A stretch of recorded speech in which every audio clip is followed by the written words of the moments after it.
Est-ce que les sumos sont en bonne santé? Quand on voit ce genre de physique, là, on voit deux gars énormes mais super gras s'affronter, on se dit bon, ils sont en super mauvaise santé. Et la réalité va te surprendre. En fait, là, ce qu'on voit, c'est deux personnes qui sont plutôt en bonne santé.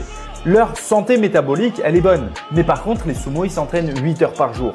Et ce qu'on voit, c'est que l'année où ils arrêtent de pratiquer leurs entraînements, l'année où ils quittent leur carrière, tout de suite leur santé va énormément se dégrader. Et là, les deux hommes qu'on voit, le jour où ils vont arrêter de s'entraîner, ils vont ruiner leur santé. Ils vont commencer à avoir des problèmes métaboliques graves et en fait, ils sont en obésité aujourd'hui mais sans l'être parce que l'entraînement intensif quotidien qu'ils font subir à leur corps permet à leur corps d'avoir extrêmement peu de graisse viscérale mais beaucoup de graisse au niveau de la peau. Et quand ils vont arrêter leurs entraînements, cette graisse au niveau de la peau va devenir de la graisse viscérale pour une partie et cette graisse viscérale va engendrer une inflammation énorme du corps à travers la production de cytokines pro-inflammatoires, des adipokines. Cette production-là, elle va venir élever le niveau d'inflammation de bas grade et favoriser l'apparition de plein de maladies. Donc les sumos, c'est un cas qui est vraiment à part. C'est des athlètes de haut niveau qui ont un corps très particulier qui leur permet de se protéger. Mais par contre, c'est des athlètes qui vieillissent très mal parce qu'une fois que leur carrière est terminée, leur hygiène de vie ne leur permet pas de conserver une bonne santé et leur santé se dégrade à une vitesse extrêmement rapide. Est-ce que tu le savais? Dis-le moi en commentaire.